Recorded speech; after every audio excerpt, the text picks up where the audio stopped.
Motherhood is often seen as the ultimate symbol of care, protection, and sacrifice.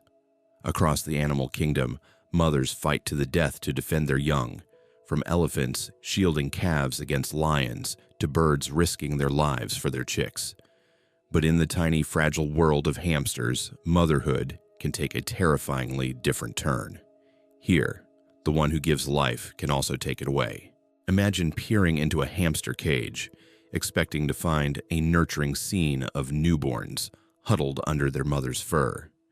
Instead, you witness something shocking: the mother turning on her own litter, devouring the very babies she brought into the world. To human eyes, this looks like cruelty, betrayal, or madness. But in nature's harsh logic, it is survival.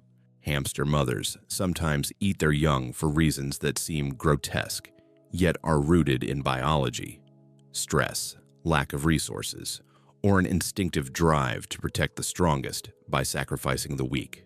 This disturbing behavior has fascinated scientists for decades because it flips our understanding of maternal care upside down. Why would evolution shape such a dark instinct? And what secrets about survival does it reveal? Today we dive into the unsettling truth behind the cannibal mothers of the hamster world.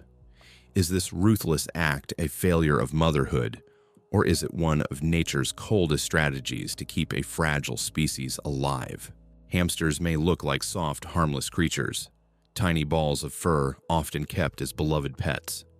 But beneath their cute exterior lies a dark survival instinct that few owners expect. When stressed, hungry, or threatened, female hamsters can turn on their own offspring. Instead of nurturing their litter, they may devour the very babies they gave birth to. This shocking behavior is not a rare accident. It's a known part of hamster biology. Scientists have documented countless cases, both in the wild and in captivity. To humans, it feels horrifying. We imagine maternal love as unconditional and pure. But for hamsters, the rules of motherhood are written by survival, not sentiment. In a small enclosure, a mother hamster might feel overwhelmed. Too many babies, not enough food, or constant disturbance can push her instincts into overdrive. The result is what looks like cruelty, cannibalism. But in evolutionary terms, it is a brutal form of strategy, one that ensures at least some of her genes survive. This flips the script of how we see parenting in nature. Instead of protecting every child at all costs, hamster mothers make a deadly calculation. The choice is not between love and cruelty. It is between survival and extinction. To truly understand this, we must go deeper into the causes, the triggers, and the biology behind hamster cannibalism. Only then can we see how nature justifies such an act.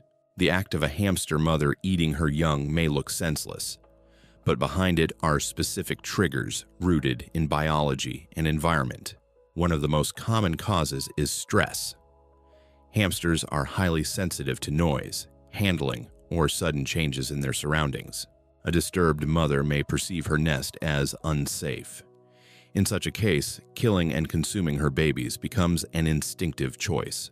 By doing so, she eliminates potential victims of predators and recycles nutrients into her own body.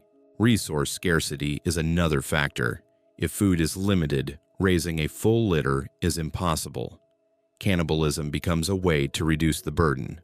In this grim strategy, some pups are sacrificed so that the mother has enough energy to care for the strongest survivors. Cannibalism may also be linked to litter size. Large litters overwhelm a mother's ability to nurse. In such cases, weaker pups are targeted first. This selection process is not random. It is evolution's way of trimming down the numbers for survival. Another important trigger is first-time motherhood. Inexperienced females often fail to recognize their pups as offspring. Without the learned bond, they may see the tiny squirming creatures as prey rather than babies. This confusion is reinforced by scent. If pups lose the familiar smell of the nest, they risk being rejected or eaten. Even human handling can cause this problem. A baby touched by human hands may carry a strange scent. To the mother, it is no longer hers. Thus, what humans see as nurturing contact can trigger deadly instincts in the hamster world. Illness or deformity in the pups can also play a role. Mothers may instinctively remove sick or weak young from the litter. By consuming them, she conserves resources for healthier pups. It is both an act of elimination and recycling. In some cases, even overcrowding inside the cage sparks cannibalism. Too little space creates tension, leading to violence against the weakest. What emerges from all these factors is clear.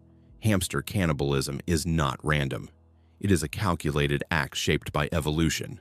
It may horrify us, but to the hamster mother, it is simply survival. At first glance, the act of a hamster mother eating her young looks like a biological mistake.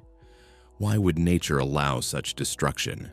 The answer lies in the brutal mathematics of evolution. Evolution favors survival of genes, not individuals. If sacrificing some pups increases the odds that others will survive, then the instinct is rewarded over generations. In harsh environments, raising a large litter is nearly impossible. Food runs short, and energy is scarce. By culling weaker pups, the mother conserves resources for the stronger ones. This ensures her genetic line continues.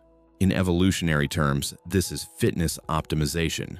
The cost of losing a few is outweighed by the benefit of saving the best. This behavior also acts as a reset button. If conditions are too poor to raise any young, the mother recycles energy and waits for a better time. Instead of letting her body collapse from exhaustion, she chooses survival.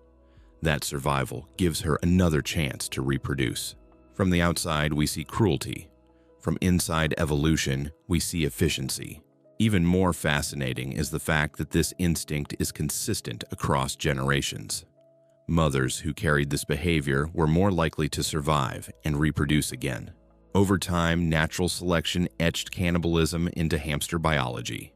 This does not mean it happens in every case, but it explains why the instinct is still there, waiting to surface.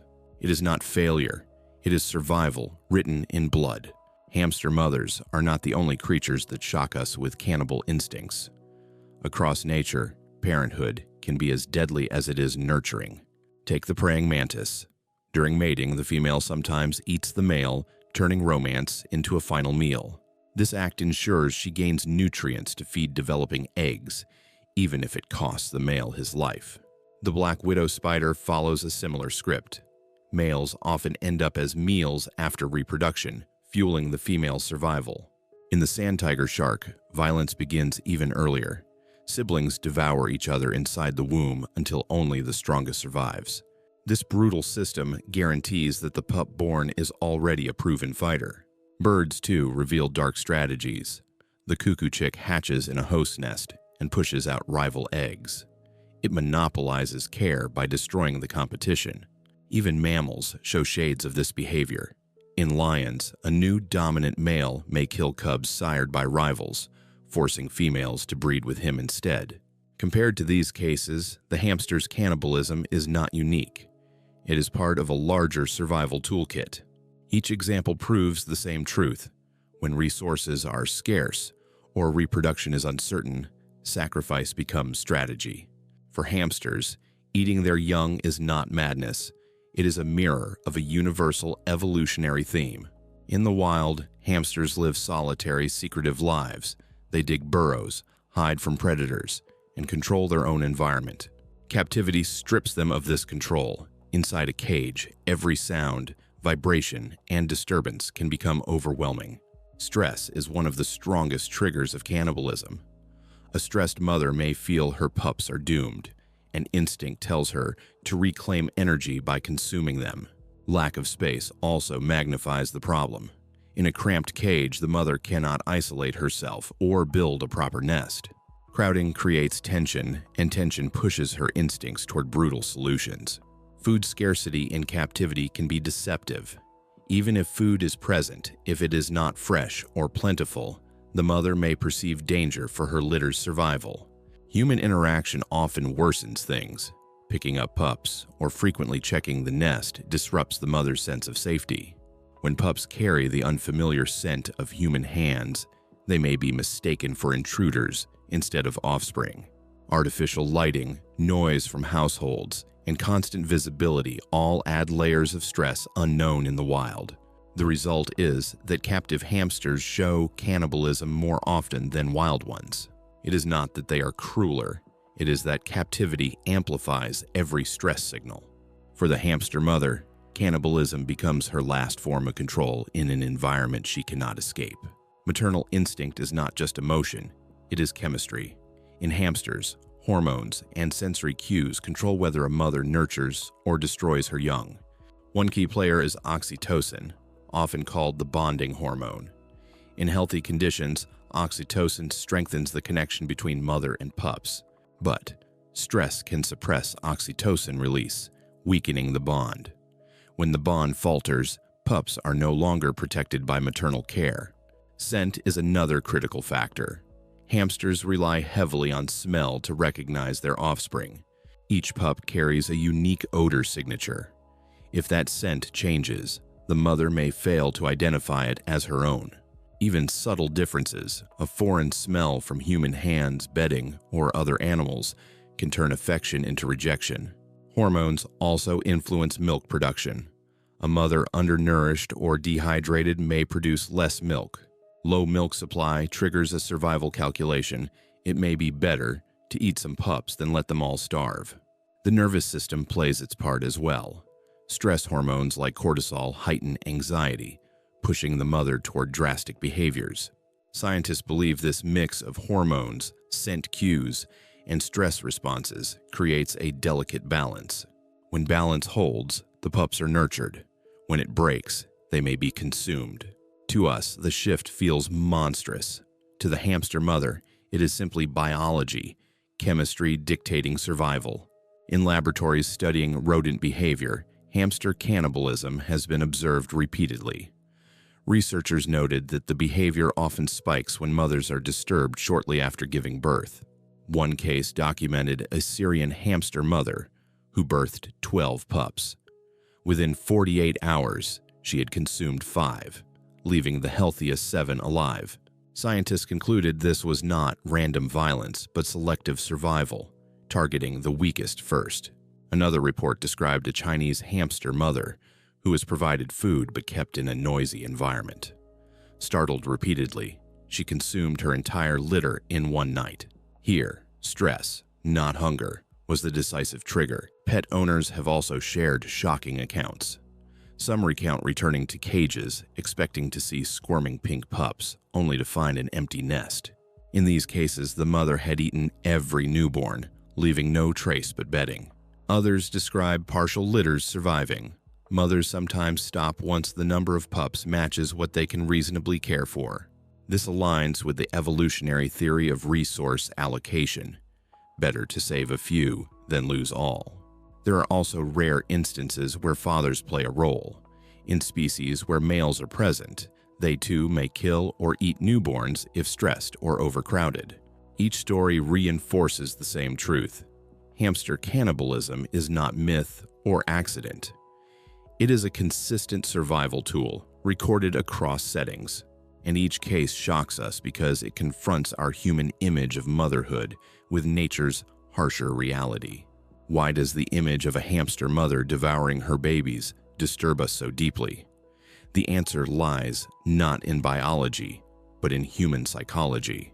For humans, motherhood is tied to unconditional love. We expect mothers to sacrifice everything for their children.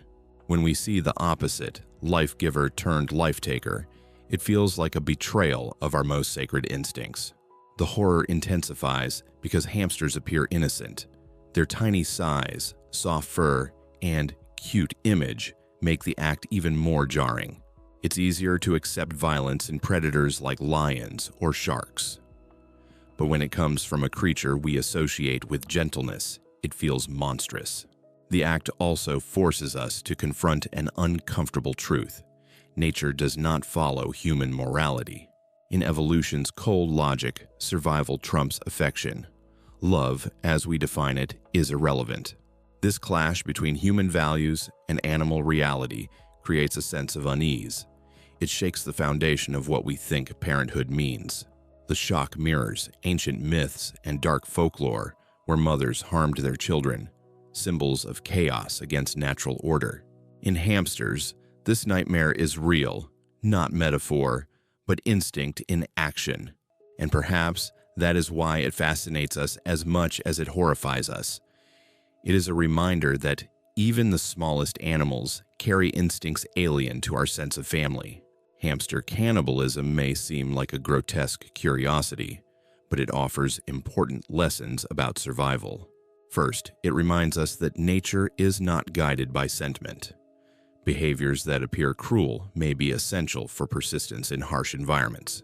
For hamsters, the instinct to sacrifice the weak ensures that at least some of the strong endure. Second, it shows how fragile the balance of life can be. A small change, lack of food, excess stress, or human interference can trigger devastating outcomes.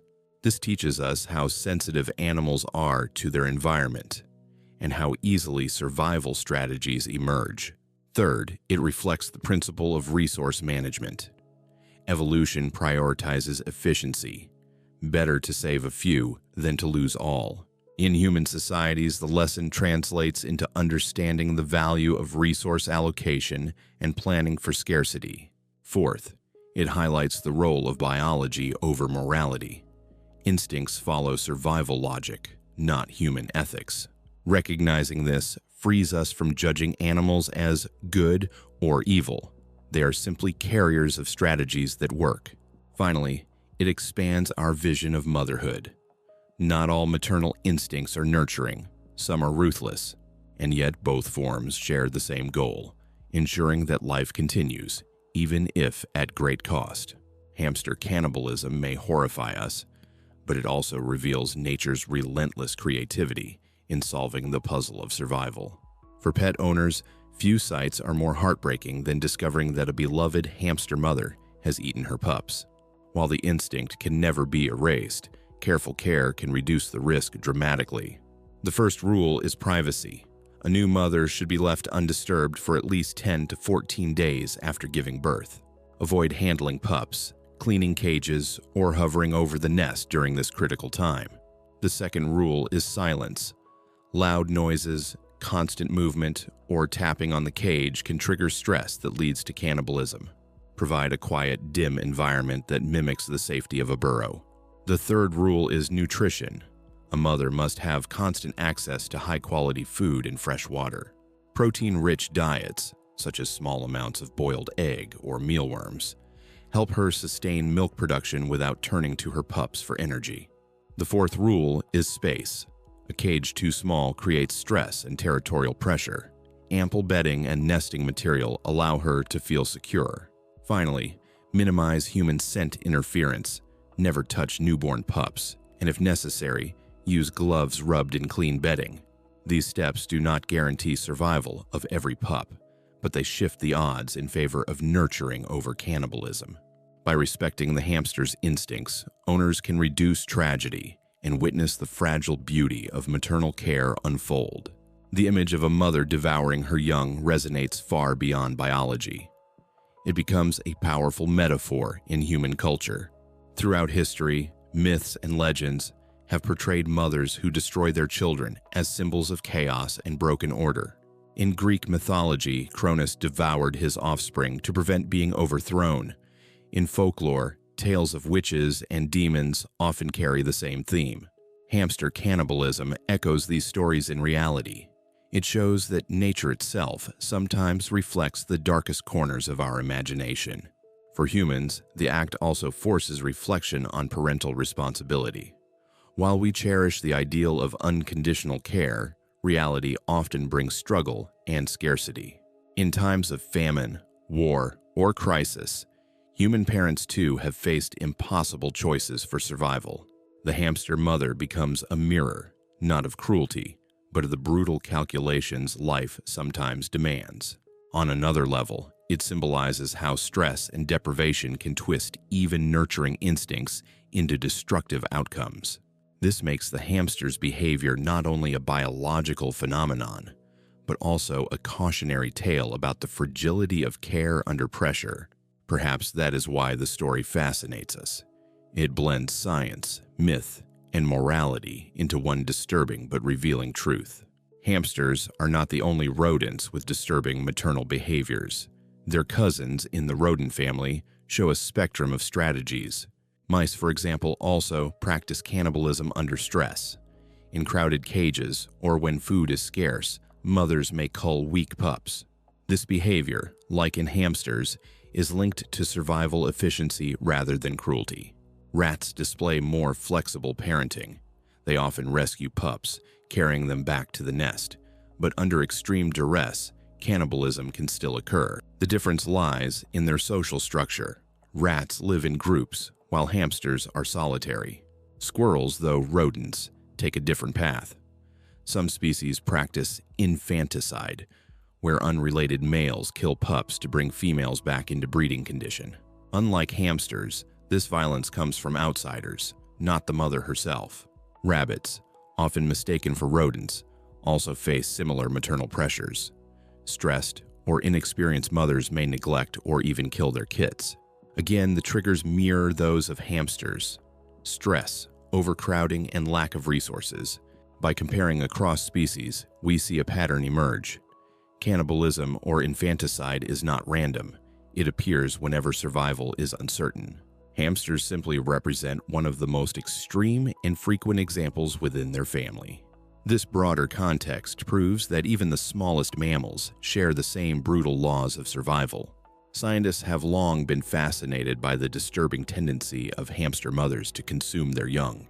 One landmark study observed Syrian hamsters in controlled environments, tracking maternal behavior across different stress conditions. Results showed a direct link.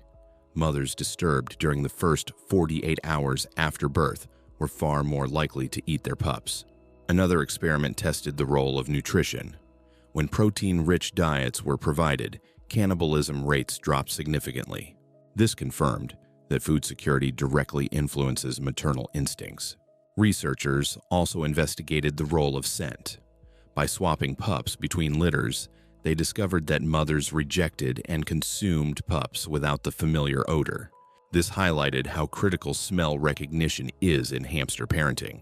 Genetic studies revealed that hamster immune systems may also play a role. Some mothers respond to deformities or illness by eliminating weaker pups. Rather than cruelty, this reflects a biological safeguard against investing in offspring unlikely to survive. Comparisons with other rodents showed that hamsters displayed one of the highest frequencies of maternal cannibalism under stress. This consistency suggests the behavior is deeply encoded in their evolutionary history. The conclusion of these studies is clear. Cannibalism in hamsters is not an accident, but an adaptive strategy triggered by specific conditions. It is a survival mechanism, not a breakdown of nature. When humans witness hamster cannibalism, the first reaction is often shock, followed by moral judgment. We see the act through the lens of our own values, where killing one's offspring is considered the ultimate betrayal. This raises ethical questions. Should we label animals as cruel or evil for instincts beyond their control? Some argue that applying human morality to animal behavior is misguided. Evolution does not care about ethics, it only rewards survival. Others feel that witnessing such acts forces us to confront the darker realities of life, where even motherhood is not sacred. For pet owners, the emotions cut deeper.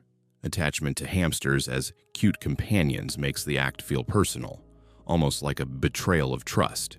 These strong feelings often lead to myths, such as blaming the mother's personality or assuming she is defective.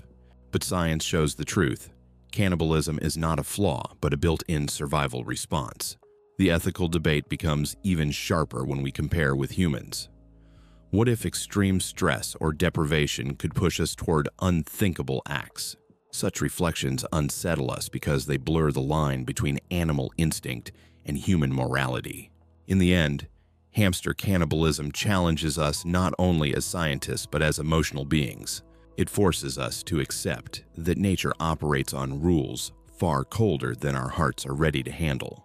Throughout history, the image of a parent consuming its young has haunted human imagination. In mythology, such acts are often symbols of chaos, destruction, or the cyclical nature of life. The Greek myth of Cronus devouring his children to prevent being overthrown is one of the most famous parallels. In folklore, mothers who harm their children are portrayed as witches, demons, or cursed figures, warnings of broken natural order. The hamster's behavior mirrors these stories in reality, showing that what humans once imagined, nature itself can perform. Some cultures interpret cannibalistic motherhood as a metaphor for sacrifice, a grim reminder that survival sometimes demands loss. Others see it as a lesson about imbalance. When environments collapse or resources vanish, even nurturing forces can turn destructive. In literature and art, the motif often symbolizes power-consuming innocence or survival-crushing compassion. Hamsters, though tiny and unassuming, become living symbols of these ancient fears and truths. Their behavior bridges the gap between legend and biology, reminding us that myths are often rooted in observations of nature. The cultural resonance is clear. What horrifies us in hamsters is not just biology, but the echo of stories we have told for millennia. For pet owners, the lesson is clear. Hamster cannibalism is not cruelty, but instinct. Understanding this can prevent shock and blame. By reducing stress, providing space, and ensuring nutrition, owners can shift the balance away from cannibalism toward nurturing. Recognizing the signs of stress, restlessness, excessive nest building, or agitation can help intervene early. For scientists, hamsters provide a window into the biology of maternal instincts. Their behaviors reveal how hormones, environment, and genetics intertwine to shape parenting strategies. Studying hamster cannibalism also offers insights into the broader field of survival strategies in mammals. In medicine, the parallels are intriguing. The immune and hormonal cues in hamsters may shed light on human maternal stress and postpartum behavior. Some researchers even see connections to human psychology, how extreme environments can twist natural instincts. Thus, hamsters are not just pets or curiosities. They are living models that help us decode the complexity of motherhood. The implications stretch from the cage to the laboratory, from emotional care to scientific discovery. And each lesson challenges us to look beyond judgment and toward understanding. Motherhood is often portrayed as the purest form of protection. Yet in hamsters, that same instinct can become an act of destruction. The mother's body is wired to safeguard her lineage, not necessarily each individual pup. This means nurture and cannibalism spring from the same evolutionary root, survival of genes. When resources are plentiful, instinct drives her to nurture. When stress overwhelms, instinct drives her to consume. Both outcomes are two sides of the same biological coin. To us, the shift feels unthinkable. How can love become violent so quickly? But for the hamster, there is no contradiction. Protection and sacrifice are simply tools in her survival arsenal. This paradox is what makes hamster cannibalism so disturbing and fascinating. It blurs the line between care and cruelty, reminding us that nature does not honor our categories. Nurture and destruction can coexist in the same heartbeat, dictated by circumstance, not morality. And that razor-thin line is what makes the hamster story one of the most unsettling in the animal kingdom. Hamster cannibalism may shock us, but it is only one chapter in nature's vast library of survival extremes. Insects provide some of the most dramatic examples. The praying mantis devours her mate mid-mating, recycling him into energy for her eggs. For her, love and death are inseparable strategies for reproduction. Spiders like the black widow follow a similar path. Males risk their lives in the act of fertilization, often becoming the female's next meal. Even in the ocean, survival twists biology into bizarre forms. The anglerfish male fuses into the female's body, dissolving into a permanent organ. Here, individuality itself is sacrificed for reproduction. Among mammals, lions practice infanticide when a new male takes over a pride. By killing cubs not his own, he forces females back into fertility.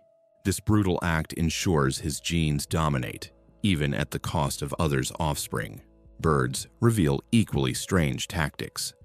Some penguin parents steal chicks when they lose their own, while cuckoos push rivals out of nests to monopolize care. Each example shows a common thread. When survival is uncertain, instincts turn ruthless. Hamster cannibalism is not an isolated horror. It is part of a global pattern where sacrifice, violence, and efficiency shape the future of species. Despite the grim image of hamster cannibalism, their story is not only about death, it is about survival. For every pup lost, others live on, strengthened by the mother's difficult choices. In the wild, this strategy has allowed hamsters to thrive in harsh, unforgiving landscapes. Their resilience is proof that life endures, even when the path is brutal. As pets, countless hamsters raise healthy litters when given the right care.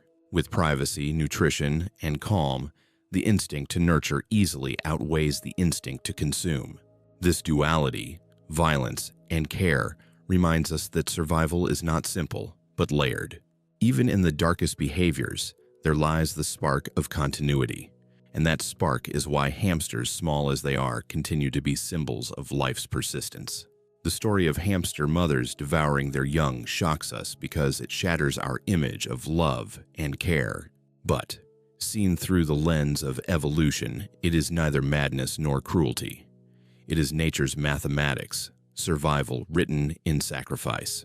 Hamsters remind us that life is resilient, adaptable, and sometimes disturbingly creative in its solutions. So the next time you see one of these tiny creatures, remember, behind the cuteness lies a survival instinct as fierce as any predator's. Now we'd love to hear from you. Do you see this act as tragedy or as a brilliant survival strategy? Share your thoughts in the comments below. And if this journey into nature's strangest instincts fascinated you, don't forget to like, subscribe, and ring the bell. Here at Bizarre Animal Instincts, we bring you the stories where the unbelievable is always true. Stay curious, stay amazed, and join us next time as we uncover more secrets from the wildest corners of evolution.